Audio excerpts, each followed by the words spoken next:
What's up, guys? Welcome back to the channel. I'm in the house. Got the guys coming this week. They're going to be finishing out the walls in here. I'm going to do the interior walls. Got contractors doing that, helping me with that. And we got to start doing like kitchens, bathrooms, bedrooms, flooring, all that stuff. Nonetheless, I'm watching Value Entertainment. I love Patrick Ben-David. Like, he's probably one of my top 3 YouTubers. I absolutely love the guy. And he's got a thing now where he's got Danielle D. Martino Booth as an economist, and I think that she runs her own agency of some facet. She used to work at the Federal Reserve, but he's got her on the podcast a lot. She's doing value economics for him, like kind of an offshoot channel. She's relatively pretty good. I like her perspective on things. She's definitely a boomer. Like, there's no question about it. Maybe she claims that she's Gen X, but she's boomer mentality on a lot of things. She was talking in the latest podcast, I'll link below to it, where housing up 18 or 20% this year. And she's just outraged. She just can't handle it. Housing is down 50% in Bitcoin. It's just a mental shift. I want to connect that dot for you because it connects for me like maybe 2 years ago where I was like, oh my gosh, every asset I have is literally dropping and falling in price relative to Bitcoin. Because Bitcoin's a small little bit of my portfolio. And I was like, oh man, it's starting to become like a pretty big part of my portfolio. Should I rebalance this? Should I have one position that's starting to become like, dominating my portfolio here? And I'm not saying that this trend will continue, but it has been for the last 13 years. If you look at inflation and how inflation is ripping to the moon, and yes, this is up 20%. And in our area, housing is up like 35%. So it's up there. Fuel up 30%. All these things are up in US dollars, but in Satoshis, the fractional part of a Bitcoin, prices are actually falling. And I'm not saying that this trend is going to continue. I'm not saying that Bitcoin's maybe not overhyped for the moment. I'm not saying any of that. I'm not denying any of that, rather, or even confirming that, because I think Bitcoin's still massively underpriced for what it is. But what I'm saying is that of a ledger of accountability, I don't care if it's Bitcoin or whatever, just it's got 21 million units, 100 million units, micro units inside of a unit. Okay, that's what it is. It's a supply. It's a supply cap. Here it is. What are all prices doing relative to this? Because it has to be equal in weights and balances to have any idea of it being a useful ledger of anything. If you were to measure gold is up 4% this year. So housing relative to gold is up. It's definitely up. It's up 15%. Not as bad as relative to the dollar, but it's certainly lagging, right? So housing is outperforming gold. But Bitcoin is outperforming every other asset. And I'm not saying that it's going to continue doing that. But what I am saying is that when you look at all of these prices that are rising, yes, they're rising in fiat currencies that are backed by governments that are completely fake and not real. But if you were to change your metric, if you were to change what you measured your wealth by, and you found other things, I measure a lot of things by silver because I just find it genuinely. If you go back in time, you're like, man, this matches up nice. I measure things in copper.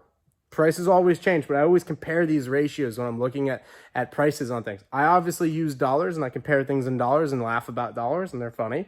And then Bitcoin. And literally I'm going on like several years now going like, holy crap, this thing is outperforming everything else in my portfolio. Just to give you an idea, had I not started this house project, and we're not done yet, we're not done spending on this. Had I not started this house project, the cost of doing this house at this point in Bitcoin is 1.2.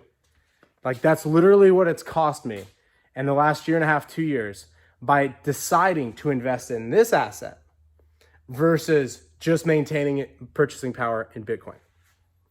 Now, you got to have somewhere to live. I had a mentor tell me you got to have home plate covered. And what he meant by that is like have a paid for residence if you can, which is why I'm building this, which is why I put cash towards this and not towards just Bitcoin. You can't eat Bitcoin, etc. I get it. You can't keep your stuff there. I get it. Like, can't grow stuff. I got tons and tons of food happening out there. I've got a good, it's a good safe area. Like, cool. I get it. But relative to Bitcoin, and you could say so, you could use any other crypto to fill it in. But if Bitcoin ends up being like an actual placeholder in the world's currency systems, Bitcoin ends up being a thing and you run your prices in that, it's already doing what it promises to do, which is to turn the world deflationary. Technology creates deflation, and our political elites take that deflation, that benefit of technology, away from the people, and then on top of that, add a little bit extra for themselves, and they inflate prices. It's a crappy system. Bitcoin takes that power, that ability away from them, and the idea that it's a public ledger, which I don't love for the coming war against Bitcoin that's coming, because I think at some point in time, they went to war against gold in the 1930s. 1933, they made it treason to own gold. They could do it with Bitcoin. Problem is, it's a public ledger. The great thing about it is it's a public ledger. Everything is out in the open. All prices are known. All activity is known. Anyone using Bitcoin, moving here or there, yeah, it's somewhat anonymous, but it's all known. And with enough AI or tracking, everything is all known. All currency is a pricing mechanism.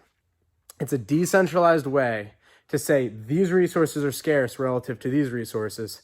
And it's just a way for humanity to go, okay, well, if I go to the store and apples are up twice relative to grapes, maybe I'll just supplement for grapes. You don't know that there was a freeze somewhere and that the apples were no longer in supply. And you just know, you go there and you're like, apples are available, but the price is higher. What that says to the suppliers is plant more apples, graft apple trees, continue to, figure out a way. And so what happens is these mechanisms are always balancing. They're always finding an equilibrium. But when political elites just print the currency, it messes up those pricing signals. This is why the Soviet Union fell. There was a lot of reasons, but the number one reason was there were no clear pricing signals. And at this point in time, if measured in Bitcoin, all prices are falling. If measured in gold, prices are still rising. If measured in dollars, prices are getting to the spot where they are getting very, very inflationary. And I just find it interesting. I think it's still too early to call it and to call exactly how this is going to go. But I do think that the promise of Bitcoin at this point in time is intact, and that's 13 years in a row. That's all I'm saying. Thanks for watching. Thanks for subscribing. And as always, I'll see you in the comments.